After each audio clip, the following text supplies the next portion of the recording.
no, he's stating more changes than that. I don't see a turf grass change in it. So I'll rise for the Pledge of Allegiance. Pledge of Allegiance to the flag of the United States of America and to the republic for which it stands, one nation, under God, indivisible, with liberty and justice for all.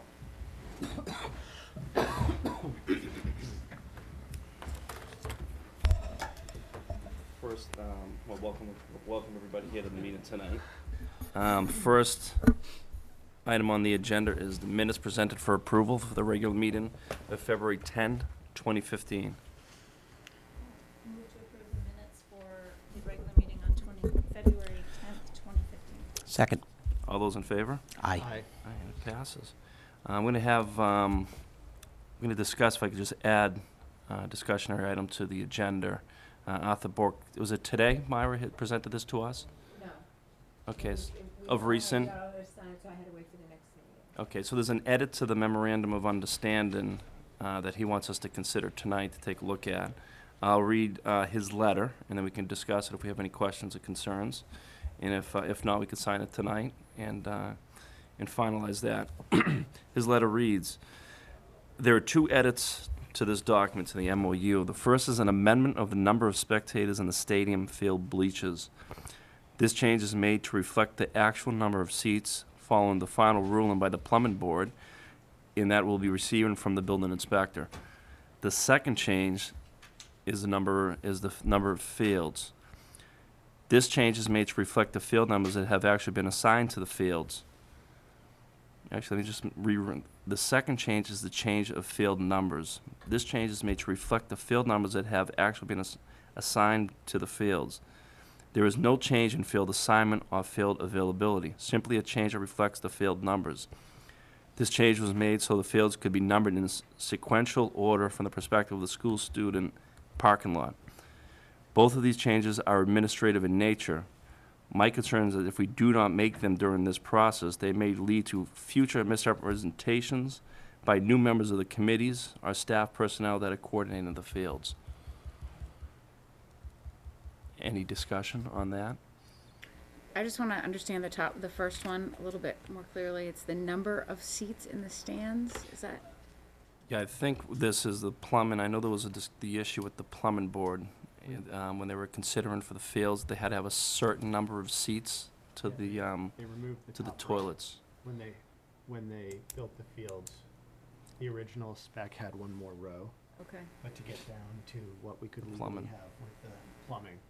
Mm-hmm. was Which my means like the understanding. number of bathrooms available, is Right. that? Okay. Yeah, in the amenities building. So the seats, the number of seats I think have been, they were Reduced. reduced or made to meet the standards of the plumbing board. So I think right now, the way I read it is that the seats might be more than what we actually have. So I think what we're doing is correcting the MOU. And I think that's what it sounds like, Jane, on this? Right. Chris, just to be clear, I want to make sure I heard this. There's Yeah. no change in the number of fields. I didn't hear you say No, that. I think it's Just- separate. okay. I think the way they number the number of, The no. numbering is Yeah. the way, So I think the way Yeah. he wants it is that One if, might not be one anymore, it Yeah. might be two, but there's Oh. still. okay. and to flow perfectly from, I think, the student parking lot, so probably 1, 2, 3, 4 that way. And easier for, I think, when people rent the field, when they come, they can see the order of the fields. Does it make sense for us to have at least an electronic version of this?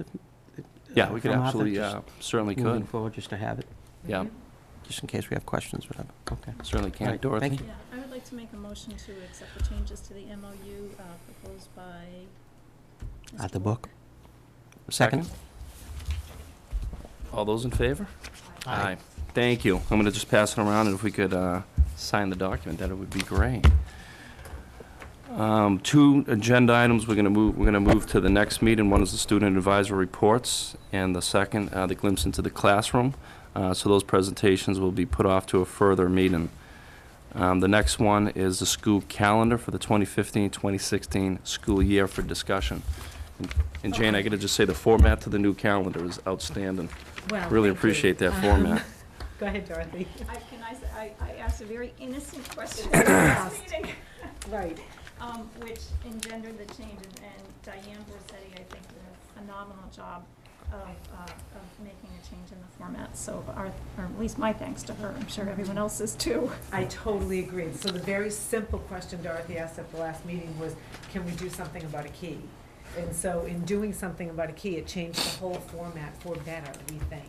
The administrative leadership team also thinks that the layout is clean, it's easy to read, it's easy to follow.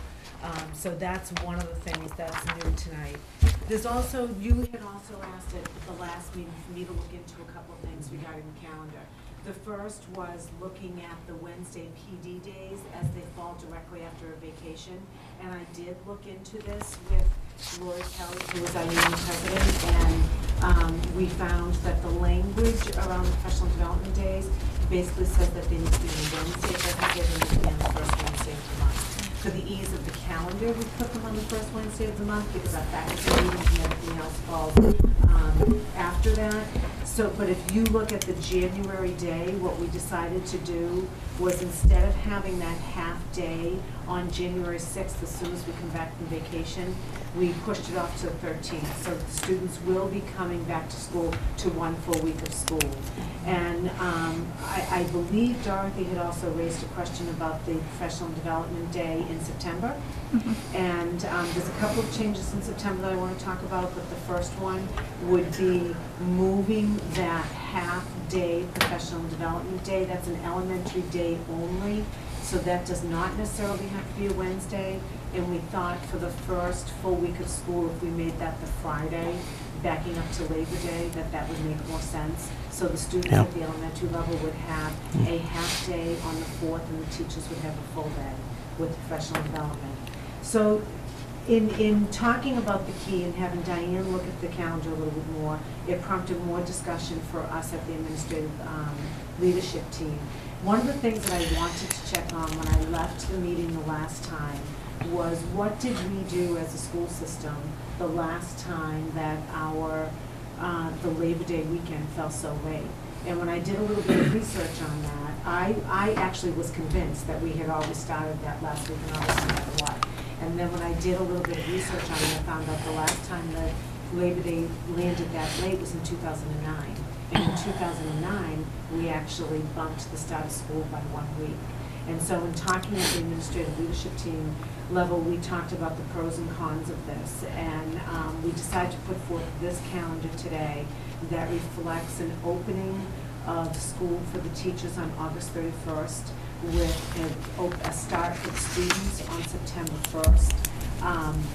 It really does help with our summer programming in terms of not having to squish everything in during the summer. One of the races against time that we always have is moving our summer programming out of our buildings in time to have our custodians make sure that we have everything up and running for the first day of school. So the meeting, the conversation that we had at the administrative level was why, you know, in terms of why we're rushing this. We have the flexibility this year to slow down the pace a little bit, so let's see if we can do that. So the calendar that you have in front of you reflects that August 31st date start. The other thing that we talked about at the administrative level, and lots of information will come out about this, but this is the first time I'm going to say it publicly out loud, which is that in the past, for almost as long as I can remember, we've always had 2 days of kindergarten orientation. So we've had 1 day for an hour that the students come, and then the second day we have it for 2 hours. The elementary principals felt very strongly this year that we don't have to have 2 days of kindergarten orientation. We can get the same job done with 1 day. So the first day of school for students would be September 1st in grades 1st grade to 12. And then preschool and kindergarten students would have their orientation on September 2nd with their first full day of school September 3rd. So at least they get 1 full day under their belt before the long weekend. Again, nobody has to memorize that because tomorrow night's kindergarten orientation, what's it called? Tomorrow night's kindergarten orientation at Summer Street School at 7 o'clock if you have a kindergarten that comes to school next year. And we will be talking about this again then, and then every piece of paper that parents do get home will also reflect that change. So having said that, any discussion that you would like to have on this calendar would be welcomed. Any discussion on the calendar? So the first thing I did given this winter was count how many extra snow days we could have beyond the 5 and still be in June, and it looks, We did that too. we can't possibly, I won't even say it. Don't We have say it out enough- loud. We have enough of it. Well, but Dorothy, you just we- jinxed it. Right. Now you Yeah, jinxed No, it. I did not. I did not say it. Right, we actually do have, I mean, if we were to use 5, it would get us to, oh, that would help, wouldn't it? Thank you, Eric. Have If to we start over, were, Jim. Read all of that? so can you repeat all Start that? over. Sure, let me start again. Just kindergarten orientation. Right. If we were to use 5, it would get us to the 24th, which still gives us enough time, as you know. So after much reflection and much conversation at the administrative level, we are very comfortable with this calendar. Presented to the LTA yet? Yes, Lori, the Gotcha. president of the Okay. union has had a look at it. She has looked at it, and she has said Now, that that would be Does the acceptable. body have to vote on this, the LTA? No, no, no, no. Okay. No, Thank that you. comes that comes from you. Gotcha, okay, Right. thank you. Thank you, all right, for that clarification emphatically. And will it appear on the website in this wonderful format? Yes, isn't it beautiful? Great. Right. Thank And you. I will tell you, I know that you have, I asked Myra to give you a copy color just so that you could see how great it looks in person. But even if you print this in black and white, if you don't have a copy color, it's still it's just so crisp to me. It looks so organized. And I really love the way the dates are off to the right for each month, really. So you could really, if you didn't want to get overwhelmed, you could literally just look at 1 month at a time. Excellent, great format. I would just say, I know I got, and I'm sure a lot of people here got a lot of feedback based on the last schedule, and I appreciate the fact that that was all taken into account and looked at, and I think this looks good. Thank you. Yeah, I have to say, it was like a riddle. I was trying to figure out how did you fit it in 185 days and start a week later than we have? Because the last 2, I think 3 years we've started August. What dates do we have? August 28th, 27th. That is right. So it's nothing unusual to have started that early in August. It's just that Labor Day's later this year. So I did, but it's a leap year. That's a good That catch. extra I didn't even day. catch that. And then our Christmas break isn't as long as it was this year, Right. so it took me a while to figure out how you fit in all those days. But it's funny how it depends on what day different holidays fall, and it can change the schedule a lot. So, Well, actually, given the fact that we've used all our snow days plus this, which pushes the start of summer later, Right, right. it would seem like a really short summer. right. Although we often talk about kids losing things over the summer, so. Right. Dude, that's a whole nother topic That of is a conversation. different We could topic. start actually August 1st, but I would never say that out loud. I know. I know. There's lots of reasons to start that early, but I also need to be, we do need to think about the summer programming. And a lot of our teachers do work the summer programming, and I do think it's important for everyone to get some kind of a break over the summer as well. And to go back to back would be taxing. Are we voting, I mean, this is the second discussion that we've had, so are we voting on this tonight? I mean, I was, when Jane had told me that she was considering a new date, I thought maybe we'd discuss it tonight and vote the next meeting. I guess, do you have, That's fine. okay, because I know parents start calling several Yeah. months We will- ago. Right. Right. We could tell them this is what it's going to look. I mean, without saying. I mean, we can be a little more specific. We're very vague now when they call. Oh, we could vote on it. Well, we could vote on it. Is there any reason not to vote on it? No? I don't see Okay. it. I'm comfortable voting on it. Well, why don't we wait till we have our matters for action instead of doing it Sure now? thing.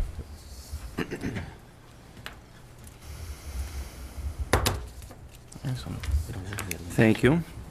We're going to move on to the superintendent's report on initial findings of your entry plan. Okay.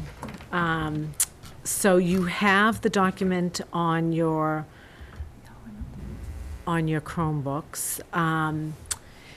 So there's a tremendous amount of information to share tonight. This report that I'm going to give you represents the past 6 months of observation, conversations, listening with curiosity, asking questions that are intentional. As I said, there's a tremendous amount of information in these 26 pages. In order for it to be informative and efficient as possible, I thought that I would do the following. I'm going to give you a verbal summary of the process, followed by the overall findings. And I know that you had time to look at it. As we get to each domain, at the end of each domain, I'll stop and pause and see if you have any questions, thoughts, or concerns. And then at the very end, I'll go into next steps, and then I'll move back up to the top of the plan to see if you have any questions about the introduction or the process. Does that make sense to everybody? Okay. Yeah. All right, so the introduction is self-explanatory. It recaps the whys of the entry process.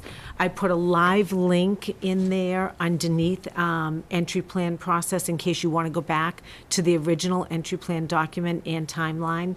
What's important to highlight here is the structure of the work and how all the information was gathered. So I do just want to go through that briefly. The information was gathered through interviews with key stakeholders, informal conversations with a variety of the stakeholders, surveys to parents, faculty, and staff, retreats with the school committee as well as with the administrative leadership team, review of district-wide documents and data, visitations to every classroom in the district, and a consistent presence at the schools. The next section highlights in great detail the objectives and the purposes of each of the group. For the purposes of tonight's conversation, we can come back to this at the end if we want to with any specific questions that you might have. But for now, I'd like to move right on to the report and share what my findings were. Does that seem okay with everybody? Yep. Okay. So as we move on to this section of analyzing the data, you should be on the part where it says Step 2, Analyzing and Sharing. The data will be divided into 6 domains recognized by the Department of Elementary and Secondary Education, the DESE, as the characteristics of effective districts in supporting and sustaining school improvement. I chose this format as this is what we're striving for, and I thought that it would really help for our discussion purposes. Under each of the titles, I gave to you what the DESE definition of that title is. So there are 6 categories that we're going to be looking at tonight. We're going to be looking at leadership and governance, curriculum and instruction, assessment, human resources and professional development, student support, and financial and assessment management. I will report out the findings in 2 categories, just so that you know. For each of these 6 domains, I will report them out in 2 categories. The first one will be major findings, which can be translated into areas of celebration or things that we're doing well, things that we've highlighted, things that we pretty much have mastered that we need to continue to doing to keep our school district where it is. The other part will be opportunities for inquiry and growth, which is exactly what it sounds like. So opportunities that cause us to pause and for us to think, what could we be doing differently to have a different result? Make sense? So under each category, there is a lot to report. So what I'm going to try to do is I'm going to try to capture the most salient points from each of these categories. So under leadership and governance, there really is a lot to celebrate, actually starting with the school committee. You are deeply committed to the success of our students, our faculty, and the administration in the school district. You understand your roles as charting the course for the school district, and you advocate through school committee meetings in this public forum. The administrative leadership team is comprised of principals, assistant principals, the director of special services, and the director of finance. The members of this team also have very strong leadership skills to help move this district forward. There's a tremendous amount of professional trust and respect on this leadership team. Another form of leadership that comes in the form of town officials, Board of Selectmen, Finance Committee, and Town Administrator. They are incredibly supportive of our school district. Each official really recognizes and understands the importance of not only maintaining the school's current level of success, but really supporting the opportunities for continued growth and improvement. There is an overwhelming perception that the schools in Lynnfield are really its best asset. Other forms of leadership to celebrate is the strong relationship between the Lynnfield Teachers Union, specifically the collaboration between the union president, Lori Kelly, and the administrative team, as well as the PTOs at each of the buildings. Now for the opportunities for growth and inquiry under leadership. We're a new administration team, so my administration team really is a new team with me being the superintendent. It is imperative that we spend the beginning of our time together really establishing who we are and what we stand for as a leadership team. We're already working on a shared vision for excellence for the practice within our classrooms. I've talked a lot about that through the instructional rounds that we have done. We spend the better part of most administrative leadership team meetings really talking about that one topic.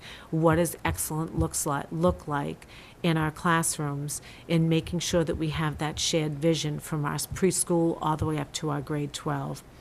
The town leaders had expressed a greater desire to have more communication from the schools in terms of initiatives, the celebrations, and the struggles that we're having. So really getting in on the ground up, some of the things that we talk about, and we talk about them a lot here at our school committee meeting. Faculty and staff expressed an increased visibility from administration in the classrooms, from the administration in their classrooms. So that's really a summary of the leadership and governance. And so let's just take a pause right here, and if you would like to ask any questions about this particular topic, I'd be happy to answer them. Any questions or comments? I just, as that your administrative leadership team develops more, do you see the conversation changing once you've sort of defined what excellence looks like into what is the next step to? I feel like the conversation is always changing, Dorothy, and I feel like it's important for me, and the administrative leadership team knows this, that our meetings are not just about checking things in the box in a live memo. So what I mean is if I can tell them something in a memo, I'm not going to bring them around the table. So the administrative leadership team meetings are really digging deeper into the conversations about excellence. And as we unfold each layer of that, the conversations do become they definitely become more involved. I almost look at my responsibility as having part of our administrative leadership team meetings really being PD for us. So it's an opportunity, just like our faculty meetings for our teachers are an opportunity for them to have professional development. I look at our administrative leadership team meetings as a time for us to have professional development and grow together as a team. I think that's really, really important. A lot of the members are the same on the committee, but our roles have changed. And so we need to redefine who we are as a team in order to be as high functioning as possible. Okay. I guess what I'm thinking about is hopefully there'll be a point where wherever there's probably a lot of places for the conversation to take place about how do we push the envelope. And that, I would think, be one of the places. I'm sorry? And I would think that ALT would be one of the places. where that- Absolutely. That's where, I think that's where the conversation starts. And then it goes out into the buildings. Absolutely. Thank you. Anything else under leadership? Okay, curriculum and instruction. Yes. Opportunities for inquiry and growth. We're going to go back. I did that with the administrative leadership team. For the town leaders to have a greater communication for the schools. Okay. Do you have a question? Did that make sense? Do you have questions about it? About that, now's the time. I do. That's it. Go. Yes. I wanted this to be really smooth, Sal, sorry. Okay. The couple couple of thoughts around the opportunities for career growth relative to leadership and governance. So communication with central office, I think the relocation to Salem Street is going to address that. Yes. The idea of initiatives, celebrations, and our struggles being put out there to the community. I think the use of the Yale Merit Studio, Linfield Media, Digital Media is going to address that. And I did have a question. There was a comment about LAT in classrooms, the leadership team in classrooms, spending more time in classrooms. Do they currently adhere to a specific schedule? And I know as a former building administrator how easy it is to get knocked off task. And you want to be in the classrooms as much as possible because it's all about instruction. But other things do get in the way. And I'm just wondering if they're adhering to a particular walkthrough schedule or a specific model. And I know it's hard to demonstrate fidelity to that because of the veritable myriad of responsibilities they have day to day in the building. So it's a great question. So we absolutely have a part of our schedule that is absolutely possibly non-negotiable. And that is we meet every other week as an administrative leadership team. And we have a schedule set up for before those meetings from 7:30, 8 o'clock in the morning until our meetings start at 9:30. And there's a schedule of which administrators will go with other administrators, who's going to be the hosting administrator. And there's a purpose for those walkthroughs. Sometimes we're looking at high expectations. Sometimes we're looking at engagement and motivation. But that is very purposeful. And we have not missed one of those since September. And even on the times that I have had to change an administrative leadership team meeting because of a conflict that I had unexpectedly, the team still went on with the walkthroughs as planned. In terms of the building principals, that's a different story because they do try to get into their classrooms as much as possible. But you know from being a building administrator, you can go into your building with the best laid plans and one phone call changes your entire day. So I think that having the integrity of our administrative leadership team walkthroughs really be non-negotiable. And really, I'm pretty proud of the fact that we've been able to stick to that for the entire year. It's March, and we've not had to reschedule one of those. I think that's pretty impressive. Okay. So, Thank you. okay, anything else under that? No. Okay, so now we're going to move on to curriculum instruction. And so just for me, I'm thinking that this is one of the most important areas on the report because it really reflects what is happening in this district every single day in our classrooms. And I'm very proud to say that the data is mostly very positive. I am going to spend some significant time in this area. It's really difficult to pick and choose just the highlights. So I really want to delve into some depth in this area.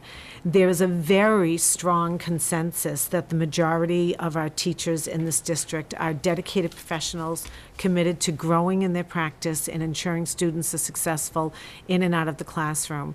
This was an underlying theme with each of the groups that I met with, and I was really happy to see that. So the parents rated it very high on the surveys.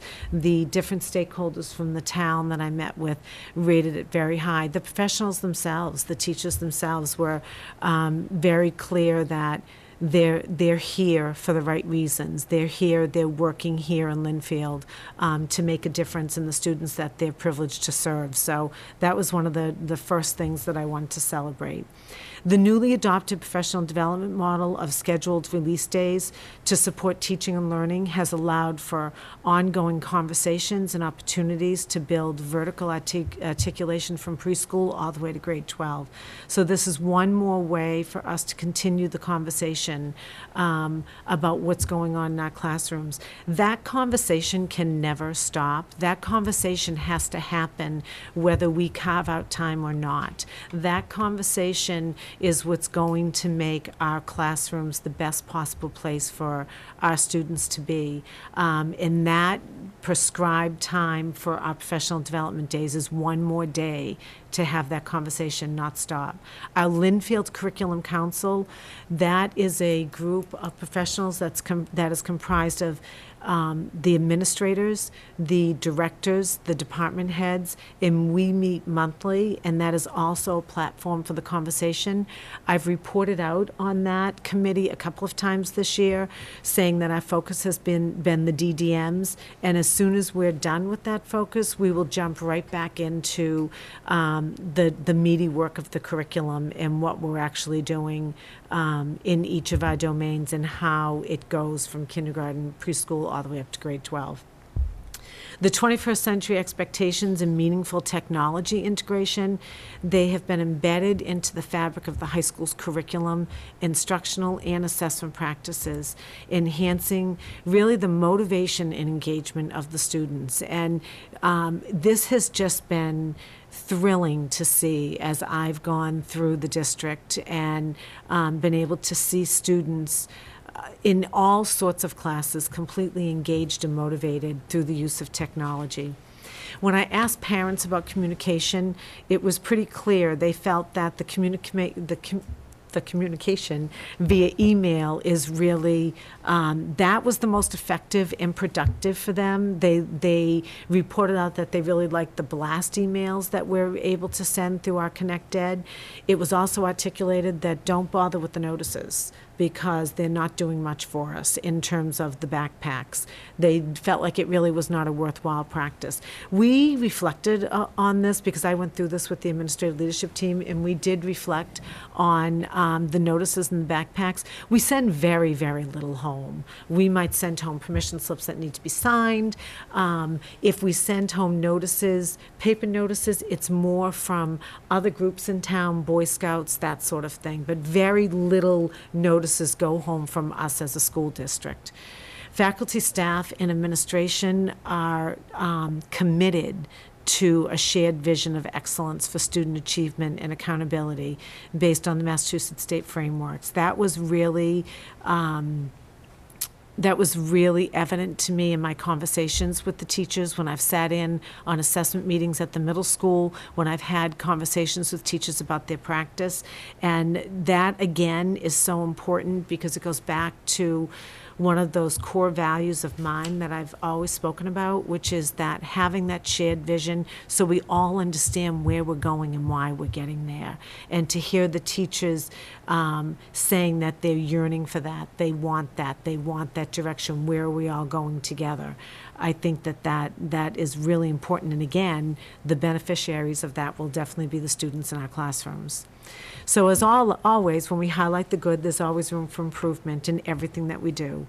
In our conversations at the admin level, we really need to get back to a formalized timeline and procedure for annual curriculum revisions, which includes school committee presentations. There was a time that we did this on a very thoughtful, purposeful level. We feel like through LCC we've gotten away from that a little bit, and we need to really come back to it and really bring purpose to it and really have a plan out as to how we're going to do that.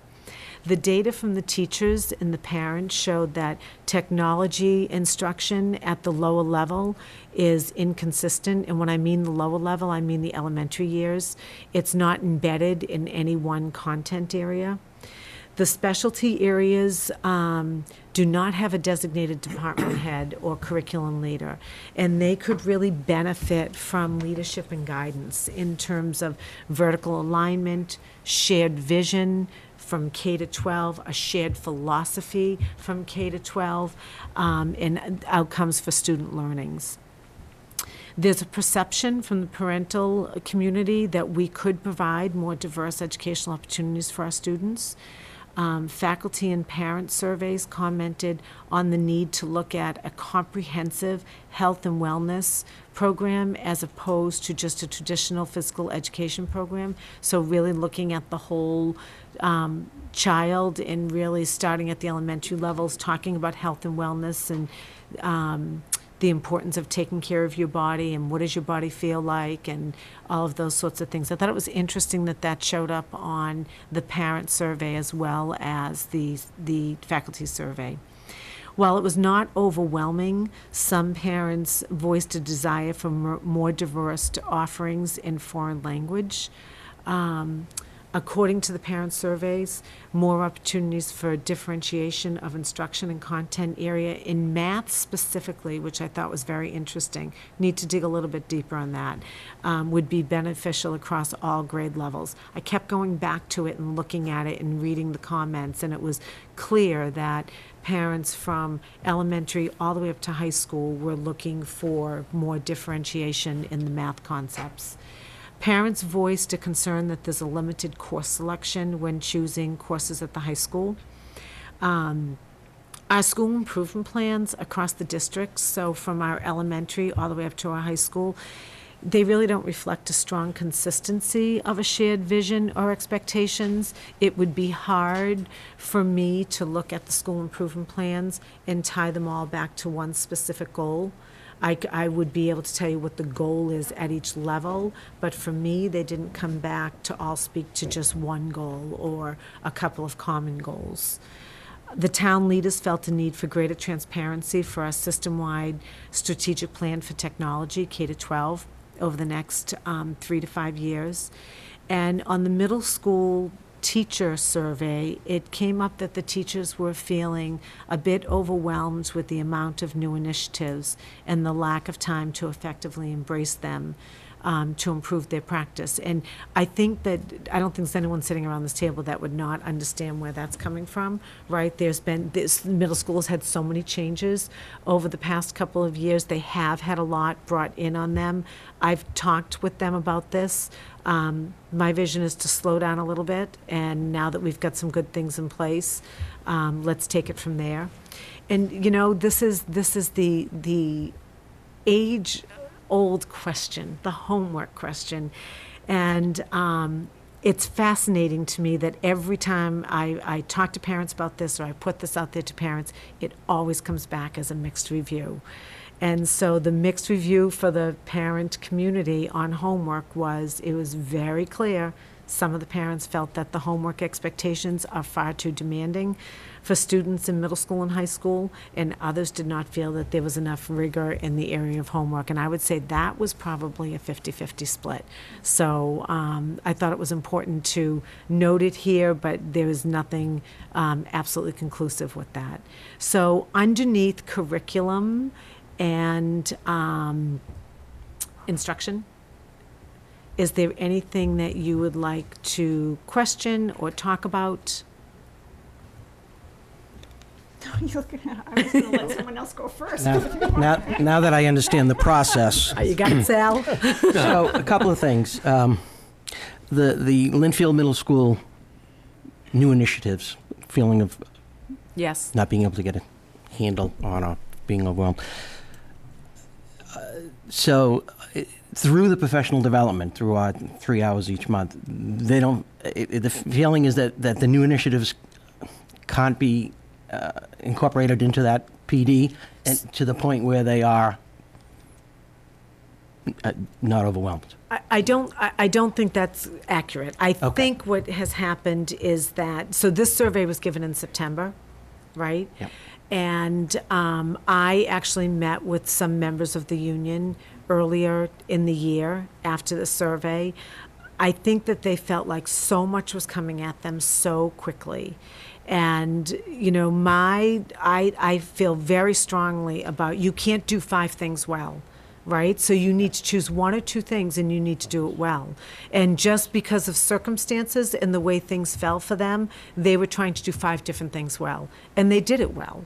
And that is, I think that is a compliment to them.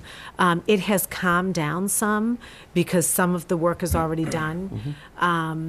But I feel like they felt a lot was put on them all at once. And when I explained to them that moving forward, we really want to just pick a couple of things and do it really well and see it to completion. I think it probably made them feel better, but it was a feeling that I felt that needed to be reported out on because So they were in a did different share it. place when they responded to the survey I compared to where believe they are that now. I believe that they were. I mean, at the beginning of the year, they were talking about being overwhelmed. They didn't want this year to be like last year, and we just kind of took a deep breath and they've done a great job. They've taken on a tremendous amount of responsibility in that middle school, and they're doing a very, very good job with it. And question about the homework policy, the committee members may remember, I believe it was in the fall, the administrative team was looking to revise the policy. They're at a point of looking into. This fall? I thought I heard that from perhaps Assistant Principal Shanklin, that they were looking at the homework policy. Yes, so I Committee believe, members so remember somebody jump in. Was that part of Mr. Ralston's school That improvement was plan just last one year? school. One school. Yeah. And Oh, the they middle were, school, that's what I'm saying. Yeah. and Sal, when they got the results back from the parents, so when I shared this with, the administrative leadership team, Ricky and Steve both came out and said that's exactly what we heard from parents as Okay. well. Thank you. So can I jump on the homework piece then? Yes. Because I feel like policy-wise, perhaps there's more of a district-wide policy. I think that if we are clear and intentional on the purpose of homework, and everyone can have a clear and intentional understanding of why homework or why summer homework is given, that will help clarify for everybody, for parents, for teachers, for students, an appropriate level of homework and an appropriate rationale for homework, and I think that would help. I think you're right. So, policy subcommittee? That's right. We're meeting soon. Might be. I agree, something but I like think there has to be some uniqueness to each level, elementary, middle school, high school. So Well, I understand, I agree with that. consistency. But the and rationale for it, I don't think varies from level to level. Agreed. The rationale should be consistent across the district, but it is going to be unique to the grade Yes, levels and the yes. content areas. Oh, thank you. Right. For the high school, where it says parents voiced limited concern about limited course selections, could you get any clarity on exactly what that means? As far as, does the schedule limit your choices? Is there like a limited menu, or is it based on your prerequisites? It kind of limits what you know. I don't know. It's just a kind of a broad statement. I just am curious as to if you could get clarity on where the limitations were coming from. So hopefully that's going to be in my next steps as I move forward to make sure that all of this information is accurate. This is the kind of thing that when I get the survey back, it was so exciting just to look through all that data and to read all the comments. When I was reading some of the comments, I so desperately wanted to know who wrote it because I wanted to pick up the phone and say, tell me what you really mean about that. So in my next steps, what I'll be doing is meeting with PTOs at each level and sharing findings from those levels and saying, talk to me about this. What were you thinking about with this? Am I accurate with this? Because don't forget, this is look, see, and hear data. So it's what I'm seeing and hearing around the district. It's the count data, which is all the hard data from the survey, but a lot of it is too just my observations and me being able to take in all this information and accurately portray what I think is out there. That's why the longevity of this plan is so important in terms of now I'm presenting what I believe the findings to be. And I have vetted this with the administrative leadership team, and now I need to go out there and I need to vet it with other stakeholders to make sure that we are on target. Because remember, this is what's going to drive us. The themes and the trends that I pick out of this is really going to be driving us for the next 3 to 5 years. So there is not any room not to be accurate. So hopefully I'll get the answers to those questions. Make sense? Jane, can you expand on the specialty areas a bit? Because I think there's, I like the idea of more broader representation and on the Linfield Curriculum Council, and I think there are a lot of opportunities. But we also hear how well we do at each individual level with the specialty areas. And we do, Jamie. And, the specialty areas, I feel like we're very fortunate in Linfield because I feel like they are high-functioning areas.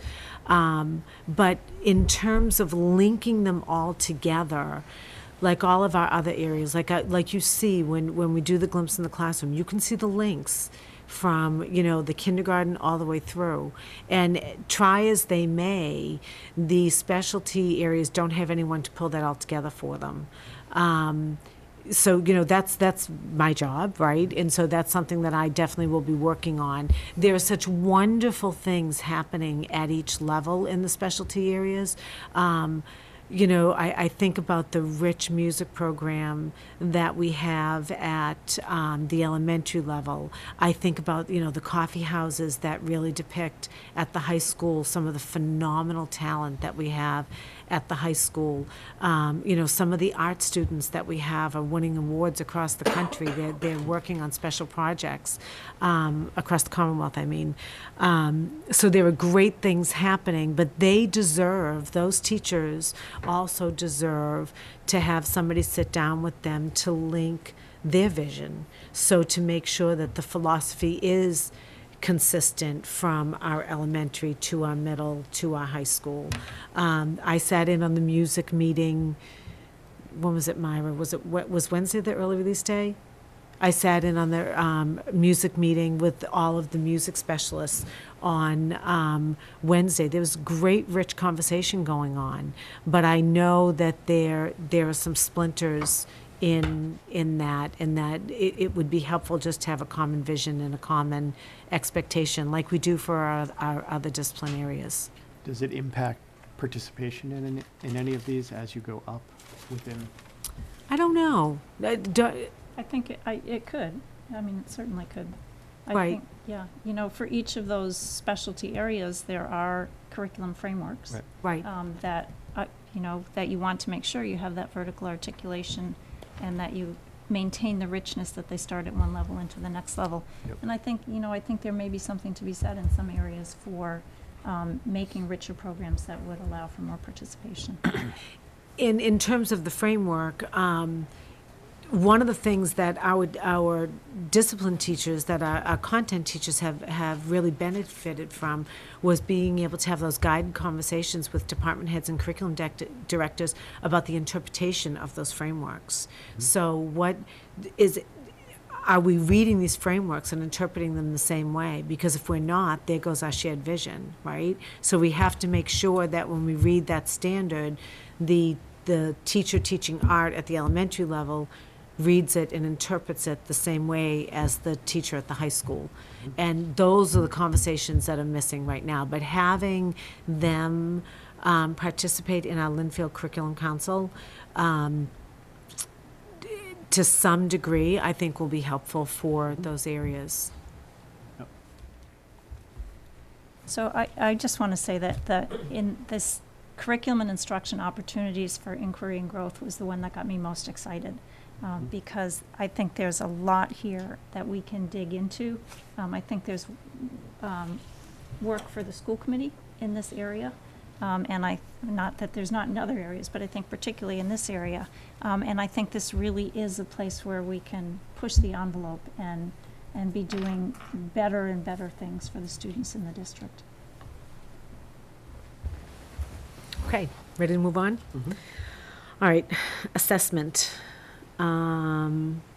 Okay. So we have some significant strengths in this area.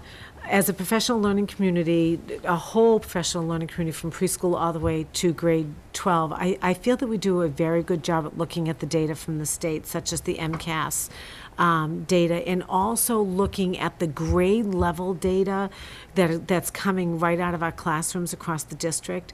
That data is really being used to inform instruction, and that to me is so powerful as a practitioner, to really see teachers have those meaningful, genuine, authentic conversations about data that they're getting every day on their students and seeing how it's informing the instruction. I had the great pleasure of being part of an assessment meeting at the middle school preschool last week, and I have to tell you, of the things that I miss from my principalship, I miss that hands-on in that trenches with those teachers having those conversations.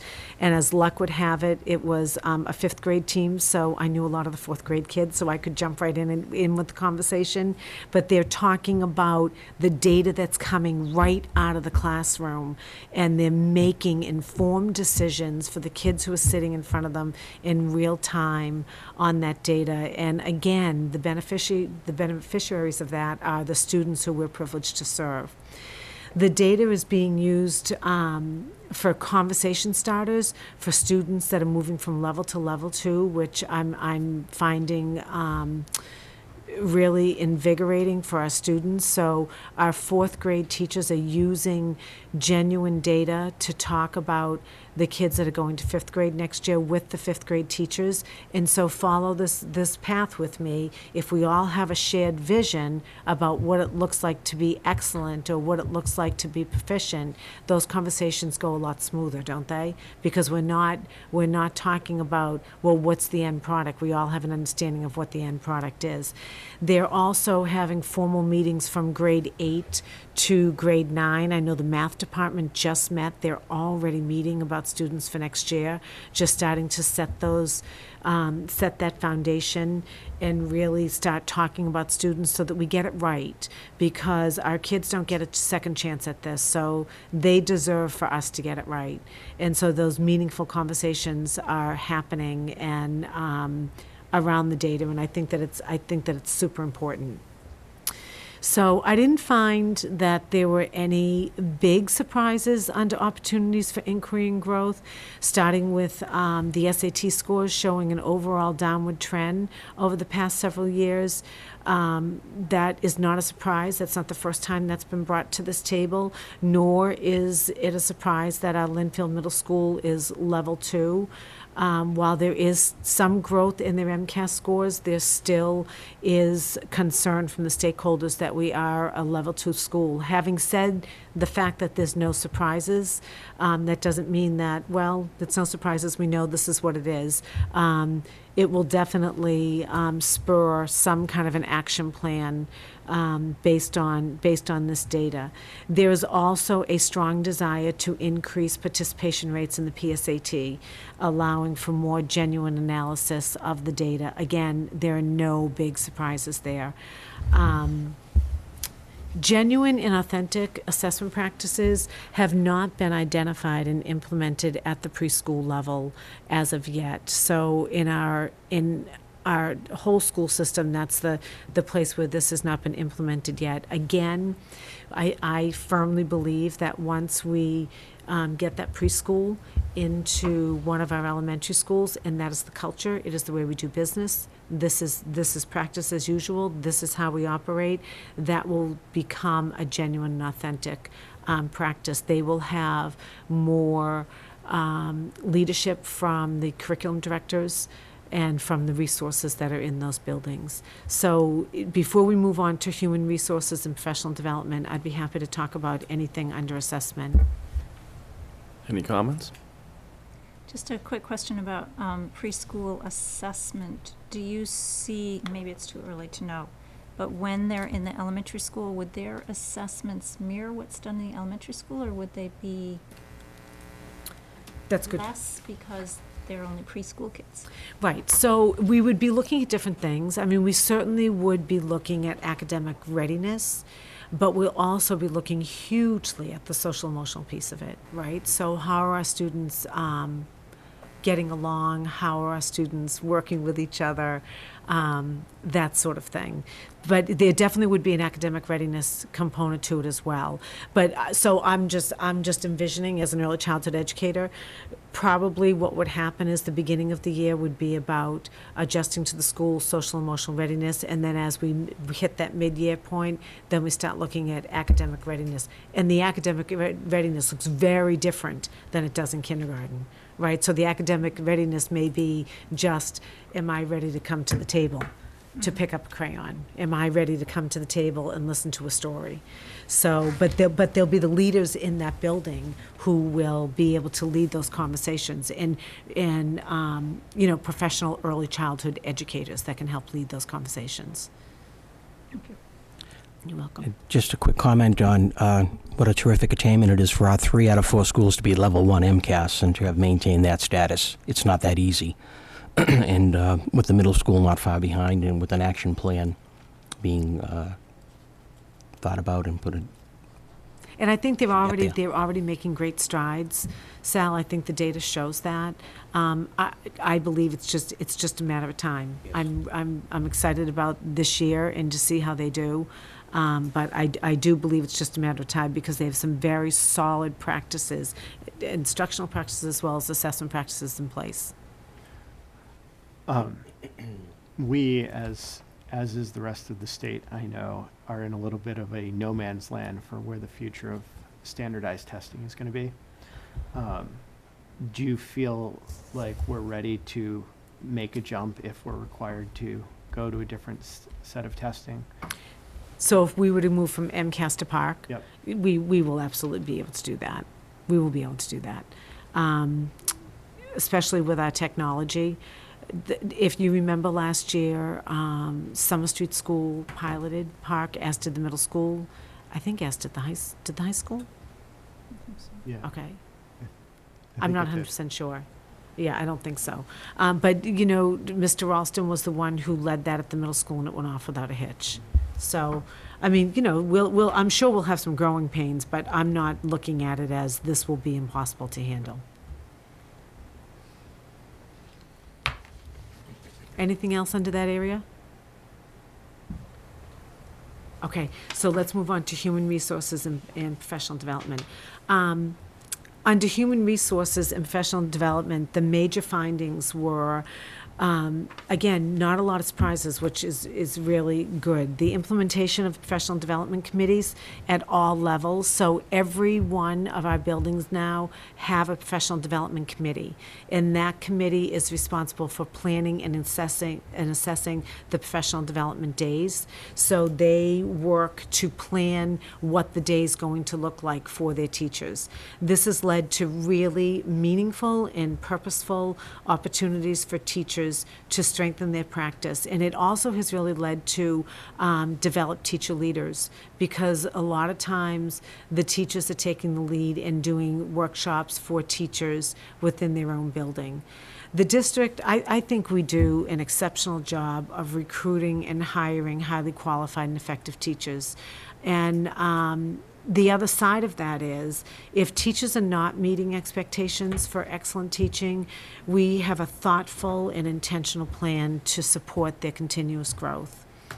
The implementation of the new teacher evaluation system has provided common language, shared expectations for teaching and learning, in addition to opportunities for teacher reflection, which has really resulted in greater transparency in the classroom.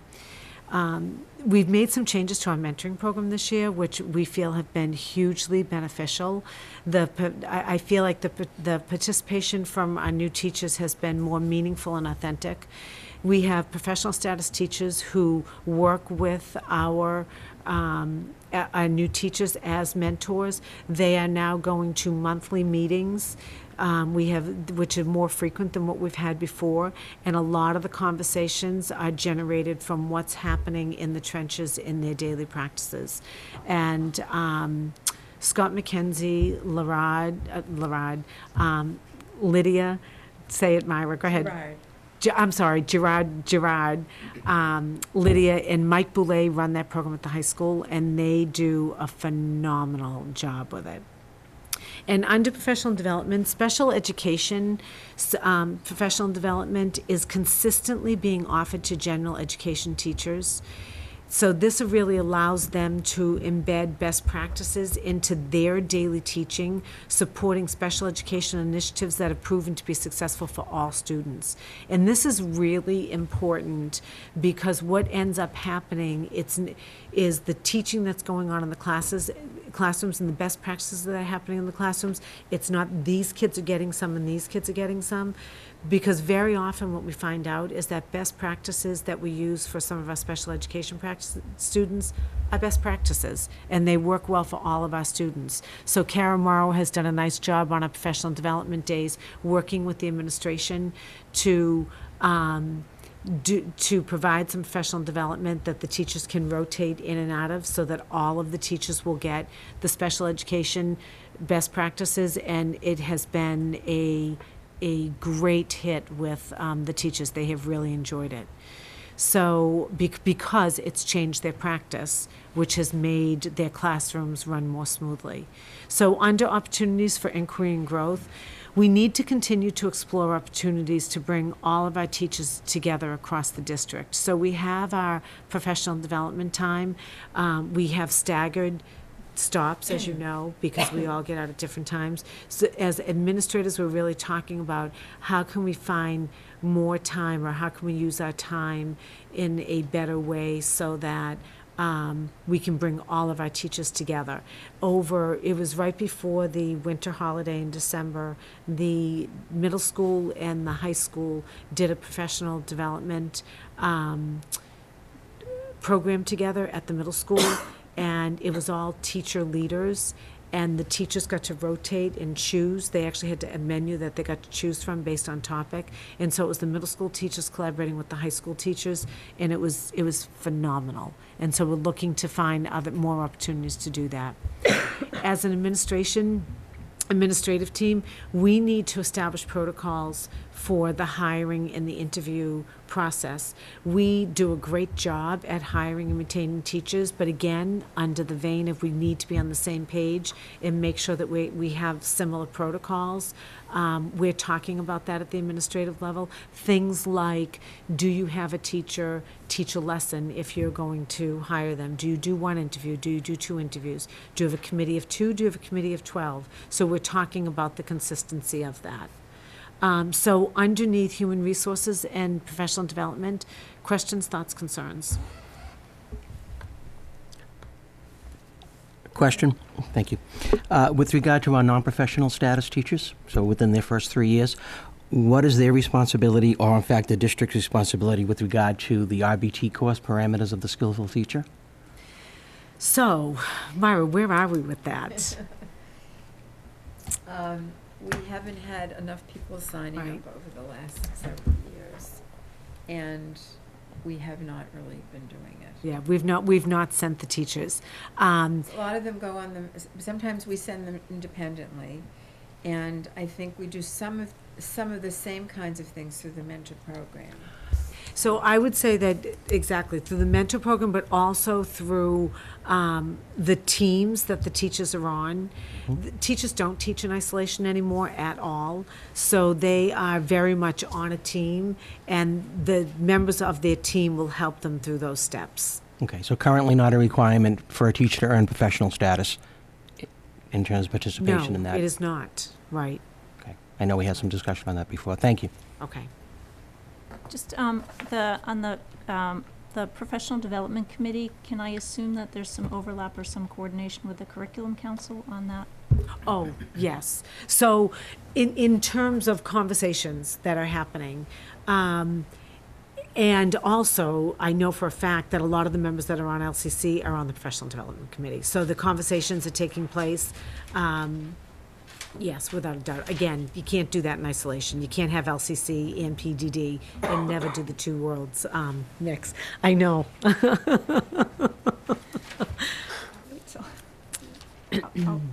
Okay. Any other questions about that domain? Okay, we're on to the home stretch. So student support. There are so many ways in which we support students. The bullying policy has been updated with great thought and purpose. And this is assisting the administration in keeping all students safe. Additionally, this has helped in holding students accountable for unaccepted behaviors in our schools. Thank you. Each school has a full-time nurse, and I bring that up because I think that that is really important. We have a variety of health issues that are plaguing our student body. Everything from diseases like diabetes to anxiety to eating disorders, and having a full-time nurse to keep our students safe is really important. Except the preschool, Jane, right now currently doesn't have the That is right. availability of a nurse. That is right. They would have to call to one of the elementary schools to have one. So one of That the is big right. positives of that change is there will be that availability of a nurse for the preschool students. That is right. There is a consistent continuum of special education programming that serves students throughout the district. You've heard many reports on that over the years, so what I mean by that is that we have taken great care to develop a program at the elementary level to meet the needs of a cohort of students, and we will also mirror that program at the middle school and then mirror that program at the high school in order to have really good, consistent programming for our students. There has been a district-wide METCO advisory board established this year, and this is really to ensure the social, emotional, and academic success of all of our students with a Boston address. That we have met only once, but we had a phenomenal meeting. We have another meeting actually on Friday, and it's really to troubleshoot for our students with a Boston address to make sure that they are getting the same opportunities for success as our students with a Linfield address. Our Linfield Community Schools offers incredibly strong programming for our students before and after school.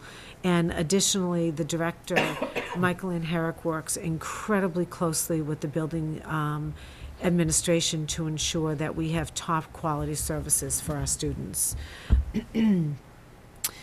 The openings of the new fields, I've said it a couple of times from here, you know it, but it's worth highlighting it again. The openings of the fields in the fall of 2014 are just a tremendous source of pride for this Linfield community. And so underneath opportunities for inquiry and growth, so a comprehensive, proactive approach to social and emotional well-being of our students would really help to maximize our resources. Additionally, it would prevent some of the reactionary crisis mode, all hands on deck, when things go wrong. Through the student risk survey, behavior survey that we administered in the fall, students did report that they felt that they needed to have an adult to talk to about how they were feeling and problems that they were experiencing. And when we looked at that data, it was approximately 50% of the middle school students as well as the high school students. Administrators voiced a frustration with the amount of student absences and tardies at every level. Trying to work with parents to rectify that, to no avail. So that has been a frustration for administrators. The district manual for procedures and protocols in the event of a crisis needs to be continuously updated to meet state mandates and ongoing security protocols. Our current Linfield preschool teachers, where they are now at the Salem site, they don't have the same consistent access to the rich resources and support personnel that our students have that our teachers have at the other levels. Our students enrolled in the METCO program, I do not believe are achieving at the same level of consistency with success socially, emotionally, and academically, hence the METCO Advisory Board. And so before I move on to financial and assessment management, are there areas in this domain that anyone would like to comment on or ask questions about? I think on the attendance, is there any one level where we're All seeing? levels. So that's certainly something that the adjustment counselor, as we looked at the high school level, would be helpful. So is this something that's growing? Because I know that's just not a Linfield issue, but it's an issue throughout education right now, certainly truancy and tardies and attendance. Yeah, I know that the tardies are a big concern. Of course, this winter has not helped, without a question or a doubt, but and what I noticed when I was at the elementary level is it really didn't matter whether we were the early school or the late school. Because we tracked that, we tried to figure that out. It's an issue. We want our kids to come to school. We want to teach them. We want them here on time. And we don't want them having excessive absences around holidays and vacations and whatnot. I noticed on the DART tool, on the DESE website, one of the measures is percent of students absent 10 days or more. And I was actually surprised at how high it was for Linfield. Still, I think, better than the state overall, but I was surprised at how high. You know that number off the top of your head, Dorothy? I'm not going to venture. I don't have a good memory for interesting. numbers Yeah. all the time, so I'm not going to venture a guess, but I was surprised. I was surprised when I read your survey, and I had not heard that. Did we look at the past year? This has been a brutal winter. So even though we it- didn't have as many snow days as Boston or. Right, so I will tell you, Sal, it's a frustration that the administrators have had for a while. When I was the Okay. administrator at Summer Street, it was an ongoing question and thought.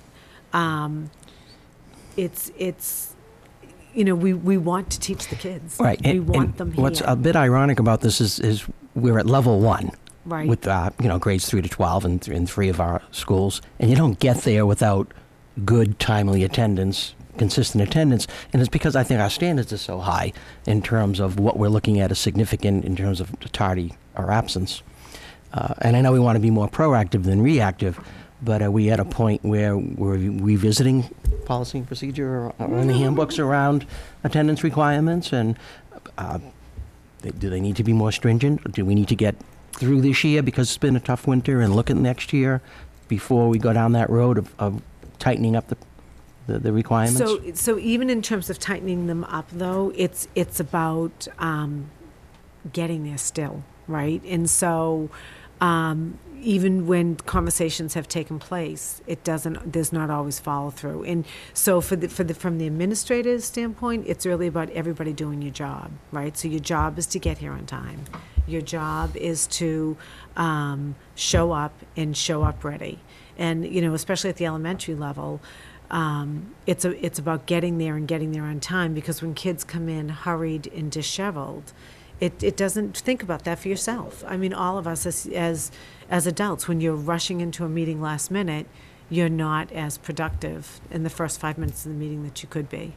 And so so under the social emotional piece, there's another whole piece to this where we have kids who just are not coming to school because they can't. And that's a whole different issue. But our numbers are on the rise for that as well, especially at the high school.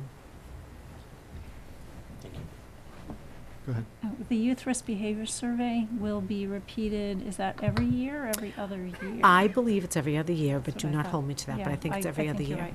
But with the intention, I know we did it a long time ago, and then there was a huge gap between repeating it, so I'm hoping that we are consistent now in doing it every other year, so we have now a benchmark. And I agree.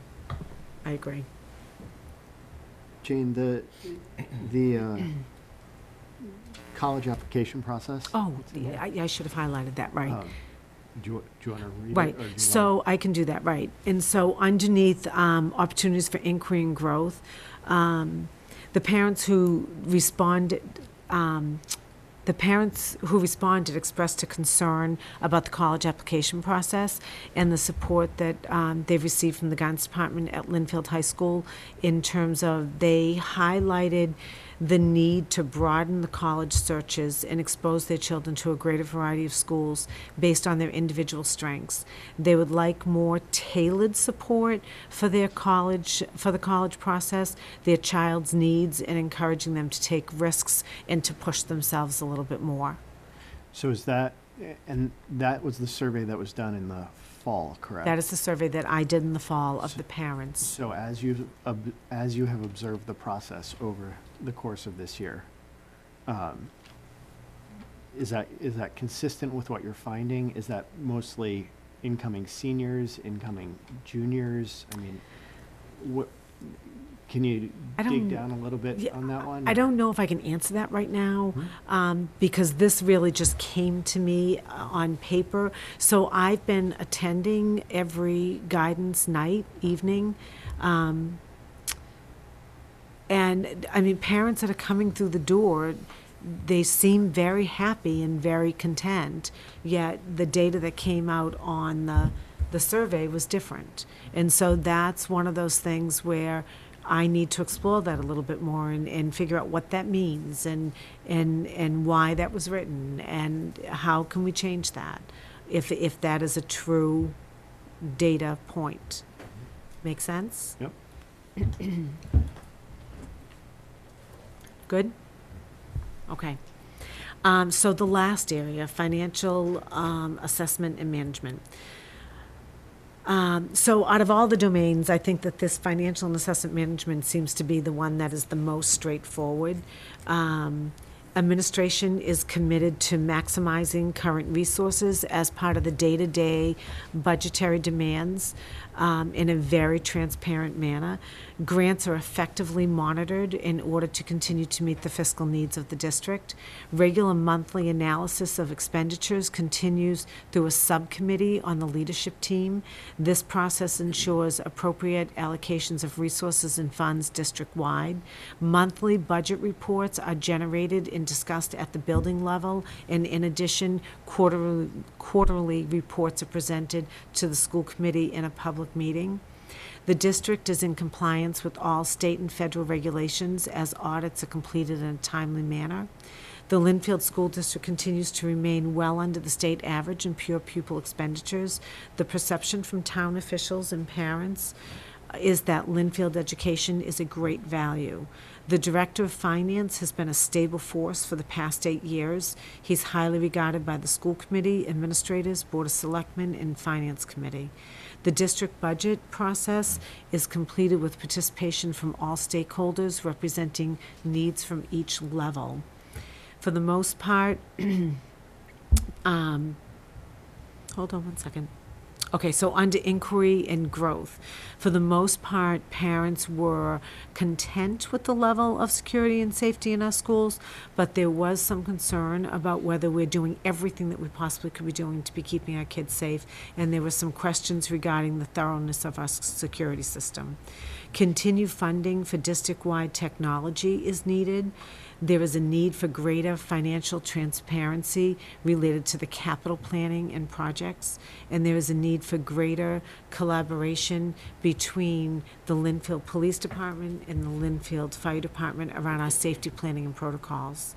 So before I go on to next steps, questions, thoughts, concerns about that part of it?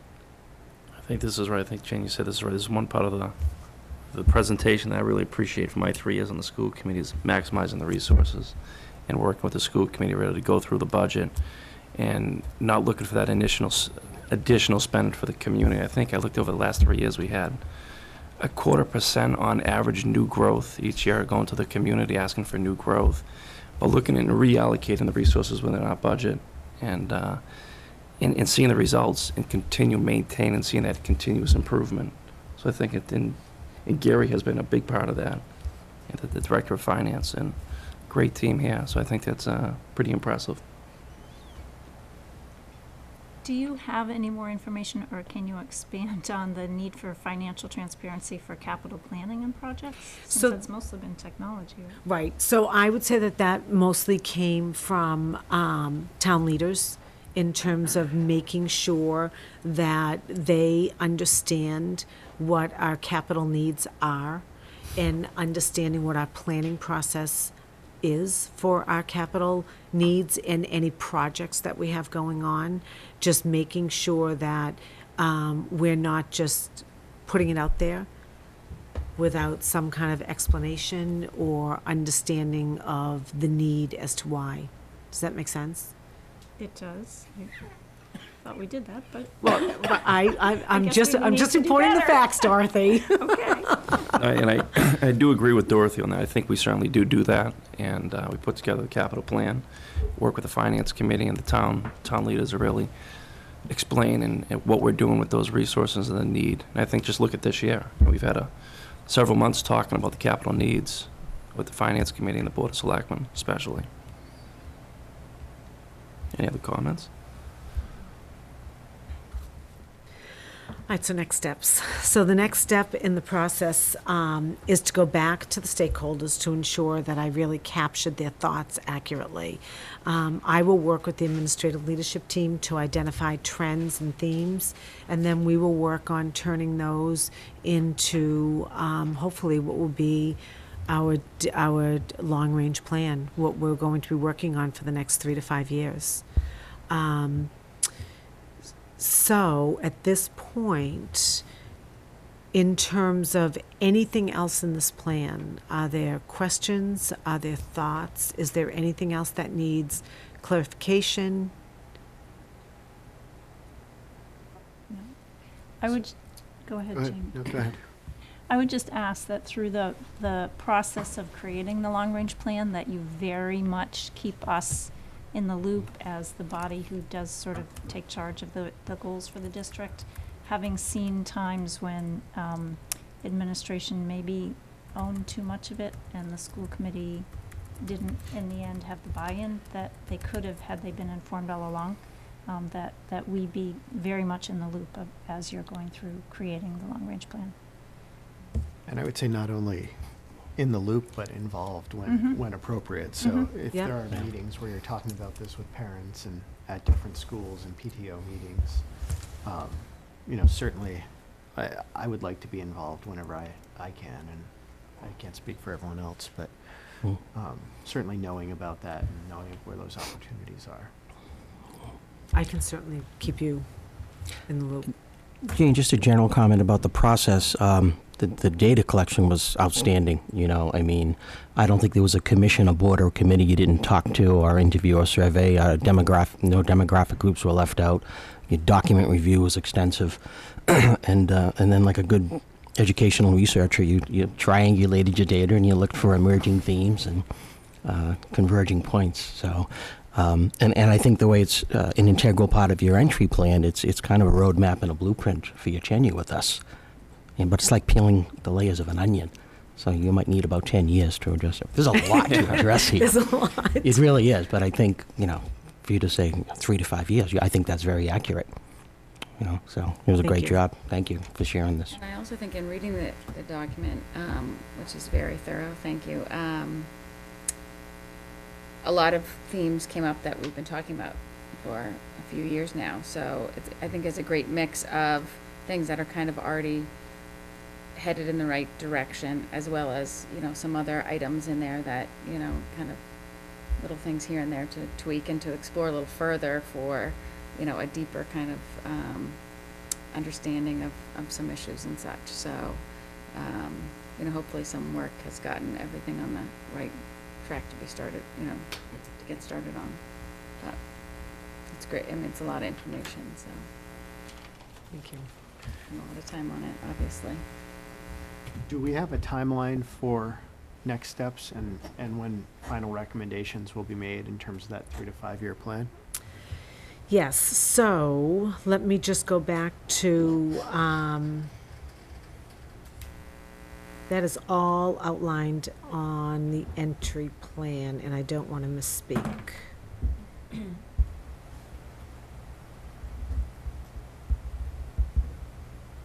Anyone can open it up faster than I can, I believe, Jamie.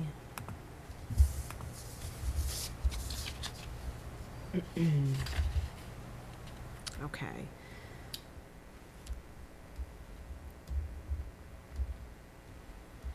So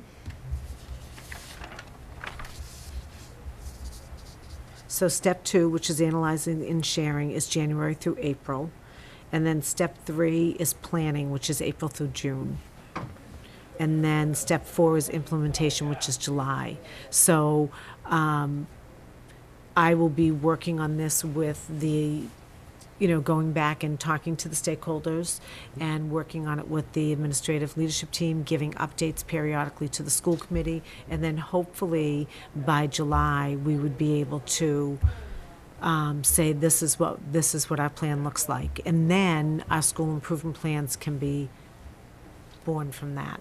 And we'll vote to approve the plan. You will vote to approve it, that is right. Right. So so I know we're going to be hearing about school improvement plans before. You will not. Okay. No, So that, okay. I believe what we're going to do is do the school improvement plan after we do the long-range goals, Okay. so that we know what it is that we're going to be working on, Mhm. just so that it makes more sense. So I believe that you will be getting the school improvement plan reports at the first school committee meeting in September, Okay. okay?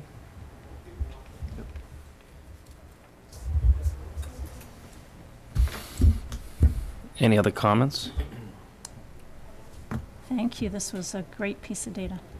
Thank you, Well done, Jane. thank you. Great piece of data. Dorothy's right. Move on to item number 6, collaborative updates. Okay, so the collaborative update, this actually goes along with some of the things that we were talking about, that I was talking about in the findings. So Kathy Lawson is the executive director of the SEAM Collaborative, and Fran Rosenberg is the executive director of the North Shore Educational Consortium. And they are in the process of developing a mental health conference to take place over the course of 2 days in August. We are very, very excited about this because it is a much-needed resource. They're working with educational consultants, including Walker Partnerships, thank you, Express Yourself, and Seaside Educational Consultants. Kara Morrow just attended a recent planning meeting, and the conference will be available to teams from the member districts, which we are. And breakout sessions will include topics such as trauma and learning, anxiety and depression, including school refusal, strength-based approach, school leadership and mental health. The keynote for the workshop will be Dr. Robert Brooks from Harvard Medical School, a leading speaker and author on the theme of resilience, motivation, and school climate.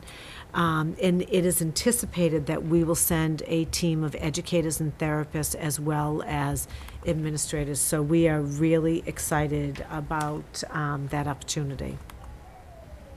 Any questions?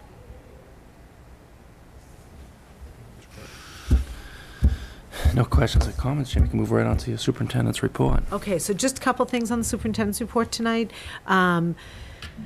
So I reported probably 2 school committee meetings ago that we have been chosen to do the NAEP. Huckleberry Hill School completed the NAEP in grade 4 on March 2nd, and Linfield Middle School had 50 8th graders complete it. I think just last week as well.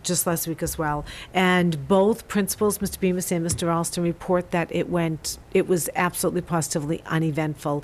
The people from the NAEP who came to administer the test were very complimentary of how organized the principals were and how everything was ready, and it went off without a hitch. So that is done for 1 more year for us. The other thing that I want to report out is because of all of the snow days that we've had, the DESE has decided that if we wanted to, we could have an extended time schedule for MCAS, so extending it by a week. We talked about that as an administrative leadership team, and we decided we were not going to take advantage for that for a million reasons. We're ready. Right? So even with all the snow days, a week is a week, and our schedules are so tight, and we schedule so many different things around our MCAS testing. We schedule meetings around it. We schedule conferences around it. So to change all of that for an extra 5 days, we did not feel like 5 days was going to give our kids any kind of a special edge. We talked about it for quite a long time in administrative leadership team meeting, so we are keeping it to our regular schedule. And the last thing that I want to report out on is spring sports are starting like next week, and we have 3 feet of snow on our fields. And so I have been spending an incredible amount of time with my new best friend, Andy Lafferty from DPW, and Mike Bearworth, our AD. in trying to really figure out what it is we're going to do with these fields. One of the things that has happened is that all of the ADs from the North Shore have gotten together and they're pushing out some of their games. And so that's going to give us a little extra time. It's going to be 50 tomorrow, so hopefully we're going to have some more melting. We are looking into some alternative methods of clearing the fields. The problem is we are under warranty and we just cannot go out there with shovels because we will lose our warranty, and we are very, very, very much aware of that. So Andy Lafferty from DPW has been really terrific working with Mike and myself and trying to figure that out. It is incredibly expensive to get somebody come out and clear those fields. So we're hoping on the good old-fashioned sunshine. We're going to reevaluate at the beginning of next week and see where we are and see what our options are. But our new AD has had quite a winter, let me tell you. So I just wanted to give you an update on that. Any comments? I just one comment on the MCAS. I mean, Yes. the choice not to do it and the confidence says to me that we're teaching the kids the standards all year long and not counting on cramming and teaching to the test near the end of the test, which is, I think, a compliment to our faculty and staff. Thank you, Dorothy, because that's exactly how we felt at the administrative level as well. So thank you for those words. Any other comments? Move on to public participation. I think that's me. Absolutely. Just mind coming right up here, Where was I from? right at the table there, and if you could just state your name for the committee members. Sure thing. My name is Jim Atzelis, and the purpose of my comment is to receive some input from the community as to a personal situation, that hardship that my family has going on. And I have tried to reach out to receive help in this situation, and I've only run into dead ends. So I'm asking for help or comment as to what I can do to rectify the situation that I'm in immediately, so it doesn't affect my children. No, Jim, you can't speak about your child or anything specific to you. So just wanted to let you know, and that's addressed on the agenda. Fair enough, and I will certainly make my best effort to avoid Appreciate that. Thank you. That. And to keep it as general as possible. But again, I do want to just mention, as I was sitting here and listening to the meeting, it kind of occurred to me, the reason that we moved to this town back in 2003 is because, it's a great town and the schools are great, and we certainly haven't been disappointed. My children love going to school. They're happy to go to school every day. The experience has been nothing short of excellent, and I thank you for that, okay? Thank you. However, I'm overall a person that's likes to take the path of least resistance as opposed to being a squeaky wheel, and I think, ironically, that's how I've ended up in front of you today. As I mentioned, my family is in a certain situation of hardship, and I'm not certain how to handle it, and it's involving transportation to the school. So the steps that I took, I think are the correct process. However, it's not happening in a timely manner whatsoever, and I'm really in a hard, difficult situation. So I called the Director of Transportation on Tuesday, February 24th, and spoke with her, and, could not have been a nicer person, okay? It's clearly not an enviable situation of what's going on in the winter, and I'm certainly sympathetic to that.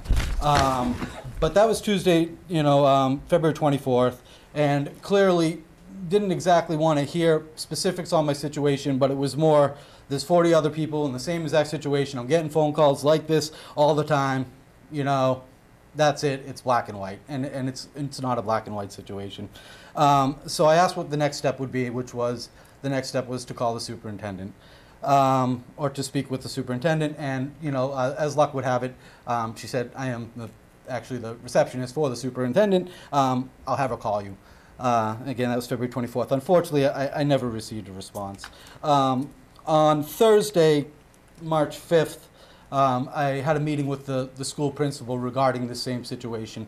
And again, every day, and I am not exaggerating, is an extreme hardship. I would not be here. This is not a matter of convenience. And as a side note, we live over a mile from the school by any standards in which they are measured. So I met with the school principal.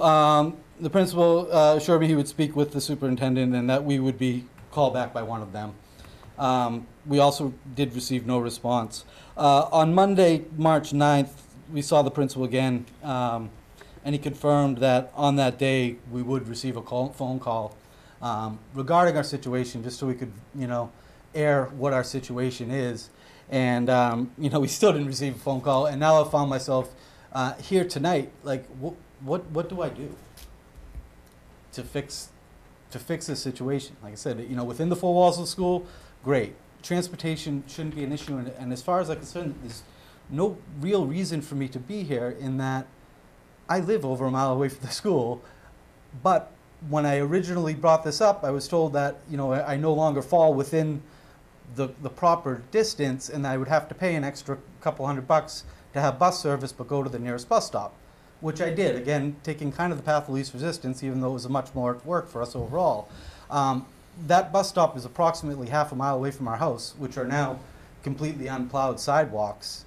And it's a road that's now become so narrow, it's literally taking your life in your hands trying to get to the bus stop. I don't have family in town. I don't have people I can reach out to. I can't do carpooling. We're a one car family with 2 full-time working parents and 2 children that are in elementary school level. We have a stop sign at the end of the street, which when my children were in kindergarten was our bus stop, where the bus stops. So we're not even asking to add the bus stopping. We're just asking to let 2 children go on in the morning time so they can get to school. And the alternative has been embarrassing and ugly and causing kind of problems with my children within school, of children asking questions of why we're getting to school the way we are, which is a cab, which I can't afford. So what do I do? Well, Jim, I think certainly, Jane, do you want to speak? Yeah, so what you're going to do is you and I are going to have a conversation tomorrow about this. Okay. That's what we're going to do. And you and I will talk about this. Ms. Borsetti did tell me that you called, and we will talk about it tomorrow. I will tell you the busing situation is very difficult, but we will talk about it tomorrow in private. Okay, because, is it that the rules that you have to be over a mile, or? There are very strict rules when it comes to busing, yes, and I can go over all of those with you tomorrow. Okay. And how are we gonna, you're gonna call me tomorrow? Well, before you and I leave Okay. today, we will get a time that you and I can talk, Okay. Fair enough. okay? Thank you. And thank you. Thank you for your time. Thank you for sitting through the school committee meeting. I really appreciate it. Thank you. Move on to matters for action, the school calendar. Do we have a motion? Somebody else want to take a turn? Sure. Move to approve the 2015-2016 school calendar as presented earlier this evening. Second. All those in favor? Aye. Move on to a motion for adjournment. Move to adjourn? Second. Those in favor? Aye. Thank you. Anything